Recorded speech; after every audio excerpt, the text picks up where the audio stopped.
देखो बेटे जब कमाने लगे, सपने माँ बाप के वो आंसू बन जाते हैं।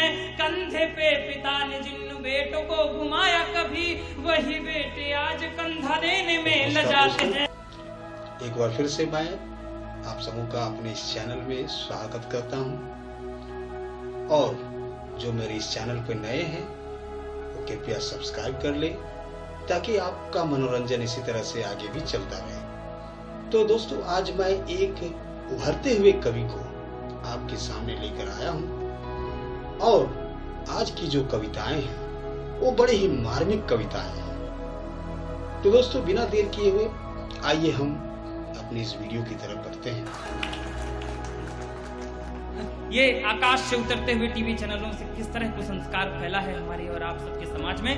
इन्हीं कुसंस्कारों का ही प्रभाव है कि आज माँ बाप अपने बच्चों से ये उम्मीद नहीं करते कि मेरा बेटा मुझे खाना देगा या नहीं, बल्कि इस बात की भी चिंता करने लगे हैं कि मेरा बेटा जब परिवार में बेटे का जन्म होता है तो चारों ओर खुशियां मनाई जाती है, मिठाई बांटी जाती है, लड्डू बांटे जाते हैं, उन्हें बड़े ही लाड़ प्यार से सिखाते हैं, पढ़ाते हैं, लिखाते हैं। और वही बच्चे जब बड़े हो जाते हैं, कभी कभी वो बच्चे माता पिता के शव को कंधा देने तक नहीं आते हैं, वो उनसे भी कतराते हैं। अब जरा सुनिए कि ये कवि महाशय किस तरह से एक पिता की व्यथा को आपके खुशियां न पूछो यार पुत्र पैदा होने पर। एक पिता का पार्थिव रखा था, 4 बेटे उसके प्रदेश से आए थे, लेकिन दुर्भाग्य उस पिता का कि चारों बेटे अपने पिता को दाह संस्कार करने को तैयार नहीं थे। कोई अपनी बीमारी का बहाना कर रहा था, कोई 13 दिन छुट्टी ना मिलने का बहाना कर रहा था। वो दृश्य आंखों पर रखी और 4 पंक्तियां निवेदन करता कि खुशियां न पूछो यार पुत्र पैदा होने पर, परिवार वाले लोग नाचते व गाते हैं। बेटे की सवारने के लिए जिंदगी को रोज माता पिता सपने भी कितने सजाते हैं। वक्त का ये खेल देखो बेटे जब कमाने लगे, समय बदला। वक्त का ये खेल देखो बेटे जब कमाने लगे, सपने माँ बाप के वो आंसू बन जाते हैं। और अंतिम पंक्ति में एक शब्द का 2 अर्थ में प्रयोग किया है, अगर अंदर तक झकझोरे तो फिर पीछे तक हाथ खोलिएगा। वक्त का ये खेल देखो बेटे जब कमाने लगे, सपने माँ बाप के वो आंसू बन जाते हैं। कंधे पे पिता ने जिन बेटों को घुमाया कभी, वही बेटे आज कंधा देने में लजाते हैं। जब माता पिता को ईश्वर का रूप माना जाता था, लेकिन अब जब माता पिता बूढ़े हो जाते हैं तो जो माता पिता बचपन में उन्हें लोरियां गाकर सुनाते थे और सुनाते थे, आज वो खुद उन्हीं बच्चों की गालियां सुनकर सो जाते हैं। दोस्तों, बड़ा ही विकट सवाल है ये, आखिर ऐसा क्यों होता है? आइए इस बारे में इस कवि महाशय की क्या विचारधारा है, जरा सुनिए। माता पिता ईश्वर का रूप दूसरा थे यहाँ, लगता है जाने किस दौर की ये बात है। इन माता पिता ईश्वर का रूप दूसरा थे यहाँ, लगता है जाने किस दौर की ये बात है। दुख बल जीवन का नहीं कुछ जान पाए, पढ़े भी नहीं थे किंतु बच्चों को पढ़ाते हैं। और अपनाने वाला भी जो बच्चों को खिलाते थे, वो आज भी 2 रोटी बड़ी मुश्किल से पाते हैं। लोरियां सुना के बेटों को सुलाते थे कभी, जो आज बेटों की वो सुन गालियां सो जाते हैं। नारियों को किन किन रूपों में लोग पूजते हैं, अनेक रूपों में उन्हें पूजा जाता है, लेकिन आज हमारी समाज की स्थिति यही है कि उन नारियों के प्रति लोगों की विचारधारा जो है वो बदलती जा रही है। एक बेटी की क्या भावना होती है, वो अपने पिता से क्या कहती है, जरा सुनिए इस मार्मिक कविता को।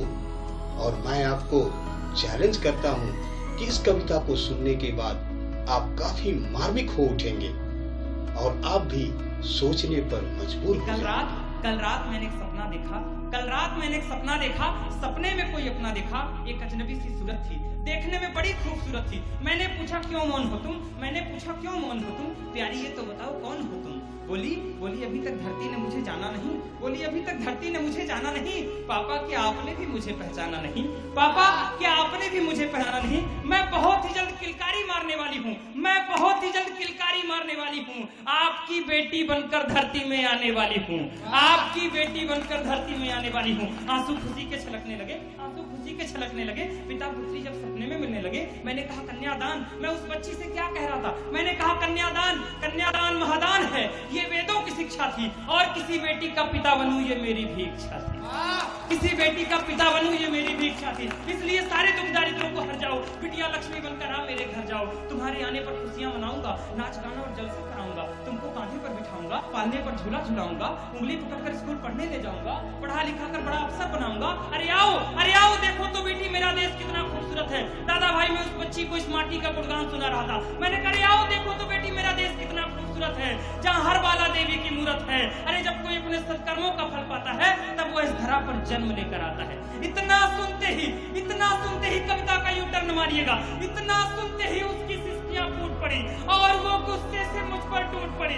बोली सच है पापा, कभी देवता पैदा हुए थे इस देश में। अब शायद अगली पंक्ति में आपके गुस्से की ताली आएंगी। बोली सच है कभी देवता पैदा हुए थे इस देश में, अब तो बस दरिंदे घूमते हैं यहाँ इंसानी वेश में। अब तो बस दरिंदे घूमते हैं यहाँ इंसानी वेश में। आप कहते हैं यहाँ कन्या देवी मान ली जाती है, फिर क्यों उसी देवी की असमत लूट ली जाती है।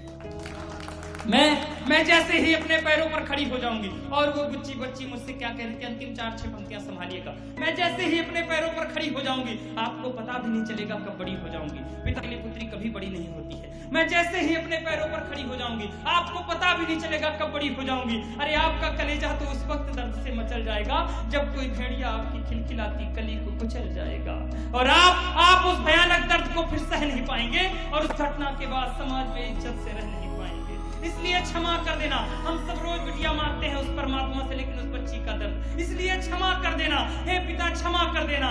मांगना तो भले कुछ मांग लेना ईश्वर से तुम, लेकिन भूल से भी औलाद अपनी बिटिया ना मांग लेना तुम। धिक्कार है। अंतिम 4 पंक्तियां पुनाहुति विदा करिएगा। धिक्कार है जहां लोग जानवर से भी बदतर सोच पालते हैं और एक मासूम बच्ची शरीर को नरपिशाच नोच डालते हैं। आप जैसे कई पिताओं के सपने, क्या किया था मैंने, बस एक सपना ही तो देखा था। आप जैसे कई पिताओं के सपने यूं ही टूटते रहेंगे जब तक समाज में बहशी दरिंदे आवारा घूमते रहेंगे।